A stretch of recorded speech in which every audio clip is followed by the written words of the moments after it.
నమస్తే, నేను శారద. యూపీఏ ప్రభుత్వం తెలంగాణ రాష్ట్రాన్ని ఏర్పాటు చేస్తానని ప్రకటించింది. ఈ ప్రక్రియను వీలైనంత వేగవంతం చేస్తానంటోంది.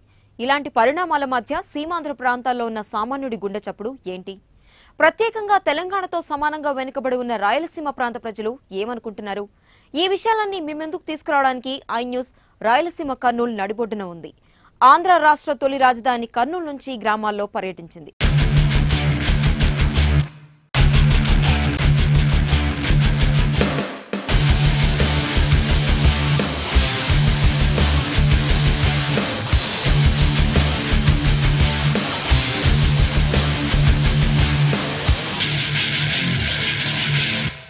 ఆరు దశాబ్దాలుగా మూడు ప్రాంతాలు ఒక్కటిగా ఉన్నాయి.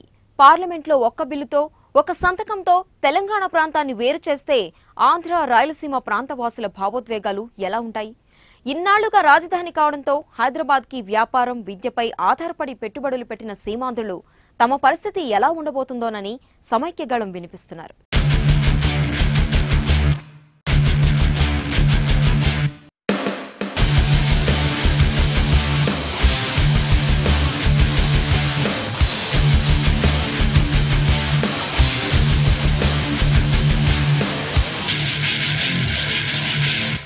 కర్నూలులో సమైక్యాంధ్ర నినాదాలు మారుమోగుతున్నాయి. ఇక్కడ మనతో పాటు ఈరోజు టీజీ వెంకటేష్ గారు ఉన్నారు. అసలు ఈ సమైక్యాంధ్ర గురించి ఆయన ఏమంటారో ఆయన మాటలను విందాం. కర్నూలు ఒక మూల స్తంభం ఈ సమైక్య ఆంధ్రప్రదేశ్కు. ఎందుకంటే గత 9 సంవత్సరాలుగా, ఇది 10వ సంవత్సరం, రాయలసీమ హక్కుల ఐక్యవేదిక నిరంతరం సమైక్యవాదాన్ని వినిపిస్తూ హక్కుల పోరాటం చేస్తూ ఉన్నది. ఆంధ్ర ప్రాంతంలో కానీ రాయలసీమ ప్రాంతంలో కానీ సమైక్యవాదానికి పూర్తిగా బలోపేతం చేశామన్నమాట. ఈ దుస్థితి ఎందుకు కలిగిందంటే అపోజిషన్ పార్టీస్ ఉన్నాయి. రాష్ట్రంలో ఉండే ప్రతిపక్ష పార్టీలు అంటే నేషనల్ పార్టీకి సంబంధించిన స్టేట్ లీడర్లు కావచ్చు, లేకపోతే స్టేట్లో ఉండే అధినాయకులు, ప్రతిపక్ష అధినాయకులు కావచ్చు, అందరూ ఏక కంఠంతో తెలంగాణ ఇవ్వాలనుకోవటం జరిగింది. ఈరోజు ప్రతిపక్షాలు ధైర్యం చాలక మాట మార్చి ఉభయ ప్రాంతాలకు సాటిస్ఫై చేయమంటారు. ఉభయ ప్రాంతాలకు సాటిస్ఫై చేయటం అనేది ఒక లైన్ రాసి వచ్చు కదా, సమైక్య ఆంధ్రప్రదేశ్కే కట్టుబడి ఉన్నామని. ఈ ప్రతిపక్ష నాయకులు, అధినాయకులు ప్రజల మనోభావాల్ని తెలుసుకోకుండా వాళ్ళ మనోభావాల్ని ప్రజల మీద రుద్దివేసి ఈరోజు 24 క్యారెట్ల సోనియమ్మని ఆమె మీద తోస్తున్నారు. కామన్ మ్యాన్ ఏమనుకుంటున్నాడు, అసలు సమైక్యాంధ్ర వాళ్ళు ఎందుకు కోరుకుంటున్నారు, వాళ్ళ ఒపీనియన్ ఏంటని మనం వాళ్ళని అడిగి తెలుసుకుందాం. సమైక్యంగా ఉంటేనే అభివృద్ధికి కారణము. పిల్లల భవిష్యత్తు కానీ, రాబోయే తరాల వారికి కానీ, జలాల గురించి, వ్యవసాయం గురించి అన్ని విధాల సమైక్యంగా ఉంటేనే మా అభిప్రాయం. మేము కర్నూలు జిల్లా కుర్వ సంఘం తరపున సమైక్యంగా ఉండాలని మా కుర్వ సంఘం తరపున మేమంతా ఉద్యమం చేస్తున్నాం. మాకు సమైక్యాంధ్రనే ముద్దు, మాకు తెలంగాణ వద్దు. సమైక్యాంధ్ర వల్ల అందరం ఐకమత్యంగా ఉంటారు. తర్వాత భవిష్యత్తులో చిన్నపిల్లలకు ఉద్యోగాలు లేకుండా పోతాయి కనుక తప్పకుండా సమైక్యంగా ఉండాలి అని మేము జిల్లా కుర్వ సంఘం తరపున మేము కోరుతున్నాం. సమైక్యాంధ్రలోనే మేము వెనకబడి ఉన్నాం రాయలసీమ వాళ్ళం. ఇప్పుడు కర్నూలు పాతగా రాజధాని ఉండింది, ఆ రాజధాని కూడా తీసేసి అక్కడ పెట్టేసి అక్కడ రాజధాని బాగా డెవలప్ చేసుకున్న తర్వాత ఇప్పుడు మాకు కావాలంటే మా రాయలసీమ వాళ్ళు వెనకబడిపోయినాము. ఈ నుంచి ఇక్కడ కర్నూలు జిల్లా నుంచి కోస్టల్ వరకు చూడండి, ఒక 200 ఉద్యోగాలు ఇచ్చే ఒక ఫ్యాక్టరీ ఉందేమో ఆలోచించమండి.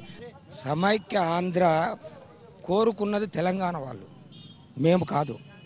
56లో వాళ్ళ ముఖ్యమంత్రి బూర్గల రామకృష్ణారావు గారు రిజైన్ చేసి మాకు అంటే సీమ ఆంధ్ర ప్రజలకు ముఖ్యమంత్రి పదవి ఇస్తామంటే మనం వెళ్ళి వాళ్ళతో కలిసాం. వాళ్ళతో మనం కలవలేదు, వాళ్ళు మనలతో కలిశారు. ఇప్పుడు ఆర్థికంగా, సామాజికంగా, ఎడ్యుకేషన్ పరంగా మనల్ని వాడుకొని అంటే సీమాంధ్ర ప్రజలను వాడుకొని ఈరోజు తంతే పోవడానికి మేమేం దద్దమ్మలమా?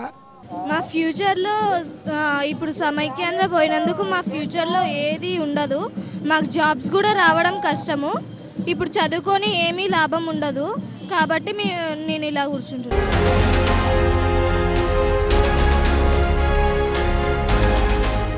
మొదటి నుంచి చూసుకుంటూ వస్తున్నాము. సమైక్యంగా ఉన్నప్పుడు ఎన్ని బెనిఫిట్స్ ఉన్నాయి, విడిపోతే ఎన్ని నష్టాలు ప్రతి ఒక్కళ్ళు ఈరోజు స్టేట్లో తెలుసు. సమైక్యంగా ఉండడం వల్ల అందరికీ నీటి సమస్య కానీ, విద్యుత్ సమస్య కానీ, అడ్మినిస్ట్రేషన్లో కానీ ఎంప్లాయ్మెంట్స్లో కానీ ప్రతి విషయంలో కూడా అన్ని మనం ఒక అన్నదమ్ముల మళ్ళీ కలిసి ఉన్నాము. ఒక్కసారి విడిపోతే ప్రతిదీ ప్రాబ్లమే అవుతుంది. నిరసనలు సమైక్యాంధ్ర గురించి చాలా హోరెత్తుతూ ఉన్నాయి.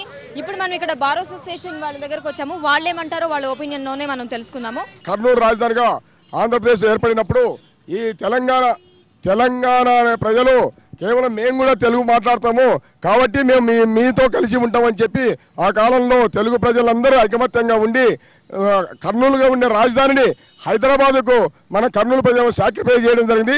ఆ రోజు నుంచి ఈ రోజు వరకు తెలుగు మాట్లాడే ప్రజలందరూ ఐకమత్యంగా ఈ రాష్ట్రాన్ని అభివృద్ధి చేయడమే కాకుండా మొత్తము రాష్ట్రంలో ఉండే తెలుగు ప్రజలందరూ హైదరాబాదు మనది అని, హైదరాబాదు రాజధానిగా ఏర్పాటు చేసిన హైదరాబాదు మనది అనే ఉద్దేశంతో హైదరాబాదులో లక్షల కోట్ల రూపాయలు పెట్టుబడి పెట్టి హైదరాబాదు రాజధాని కాబట్టి హైదరాబాద్ను డెవలప్ చేయడం జరిగింది. తెలంగాణలో దాదాపుగా 170% తెలుగు వారందరూ కలిసి ఉండాలని కోరుకుంటున్నారు తప్ప విడిపోవాలని కోరుకోవడం లేదు. 1994లో నేను 95లో డిఎం గ్యాస్ట్రోఎంట్రాలజీ సీట్ తెచ్చుకున్నాను. నేను హైదరాబాద్లో ఎంట్రన్స్ జరిగింటే కానీ ఉస్మానియాకి ఆ సీట్ రిజర్వ్డ్ అని నన్ను వెనక్కి పంపించారు. ఆ రోజు ఫస్ట్ టైం నా లైఫ్లో రియలైజ్ అయినా మన రాష్ట్రంలోనే నేను సెకండ్ క్లాస్ సిటిజనా ఏంటి ఈ అన్యాయము అని. కానీ ఆ తర్వాత పోరాడడం మొదలుపెట్టాము. ఇప్పుడు మాకు డిఎం సీట్లు, సూపర్ స్పెషాలిటీలో ఎంసీహెచ్ సీట్లలో విపరీతమైన నష్టం జరగబోతూ ఉంది. మొత్తము స్టేట్లో 34 సీట్లు ఉంటే ఒక్క హైదరాబాద్లోనే 34 సీట్లు ఉన్నాయి. తెలంగాణలో విపరీతంగా మెడికల్ కాలేజెస్ ఉన్నాయి. గవర్నమెంట్ ఇన్స్టిట్యూషన్స్ అన్ని మెడికల్కి సంబంధించినవన్నీ హైదరాబాద్లోనే ఉన్నాయి. ఆరోగ్యశ్రీ కూడా ఇప్పుడు హైదరాబాద్లో గాన ఆరోగ్యశ్రీ చెల్లదు, వేరే రాష్ట్రం అన్నారంటే పేద ప్రజలకు విపరీతమైన నష్టము. హైదరాబాదు మనది అనేటటువంటి భావంతో అక్కడంతా ఇన్ఫ్రాస్ట్రక్చర్ డెవలప్ చేసుకున్నాం. దాదాపు 50 ఇంటర్నేషనల్ సంస్థలు వచ్చాయి. 147 కార్పొరేటివ్ హాస్పిటల్స్ ఉన్నాయి. 13 యూనివర్సిటీస్ ఉన్నాయి. ఇవన్నీ మాయి అనే ఉద్దేశంతో అక్కడ ఏర్పాటు చేసుకున్నాము. ఈరోజు విభజన అని చెప్పేసి విభజన వల్ల ఎవరు లబ్ధి పొందుతున్నారు కాబట్టి మేము విభజన అనే ప్రక్రియనే పక్కన పెడుతున్నాము. విభజనను పూర్తిగా మానుకోమని చెప్పేసి సమైక్యాంధ్రకే కట్టుబడాలని అనుకుంటున్నాం. రేపు చంద్రబాబు చెప్పారు 5 లక్షల కోట్లు ఇస్తే రాజధాని కట్టుకోవచ్చని. ఎవడు 5 లక్షలు ఇస్తాడు? 1 లక్ష కూడా ఇవ్వడు. అసలే పేదరికంతో మగ్గిపోయేటటువంటి మా సీమలో మరి 5 లక్షలు పెట్టి ఎప్పుడు క్యాపిటల్ కట్టుకుంటాము? అదంతా అయ్యేది కాదు. మరో 50-60 ఏళ్ళకు కూడా అంత ఇన్ఫ్రాస్ట్రక్చర్ వచ్చేది. ఈరోజు జార్ఖండ్కి ఇవ్వలేదు, ఛత్తీస్గఢ్కి ఇవ్వలేదు, ఎప్పుడో విడిపోయినటువంటి చండీగఢ్కి కూడా ఇంతవరకు ఎవడు పైసా ఇవ్వలేదు. మళ్ళీ ప్రజల మీద పన్నులు వేసి మళ్ళీ విధులిచ్చి ఇంకా దరిద్రంలోకి నెట్టడమే తప్ప ఈరోజు విభజన కేవలం కొంతమంది రాజకీయమైనటువంటి బ్రోకర్లకు మాత్రం ఉపయోగపడుతుంది. సామాన్య ప్రజలు నష్టాల పాలు కావాలి. అటు వాళ్ళు నష్టం అవుతారు, ఇటు తెలంగాణ వాళ్ళు కూడా చాలా నష్టపోతారు దీనివల్ల. ఎందుకంటే హైదరాబాదు కనీసం 25% ఖాళీ అవుతుంది. అక్కడ అందరూ దెబ్బతింటారు.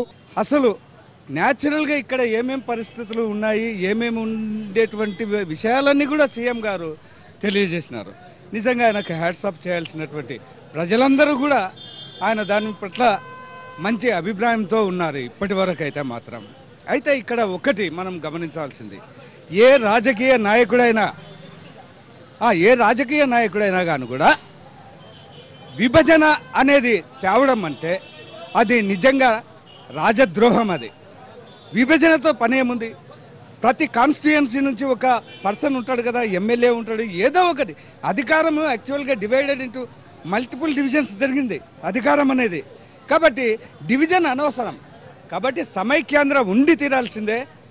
అది అందరూ కూడా గమనించి ఈ తెలంగాణ సమస్యను విత్డ్రా చేసుకోవాలి.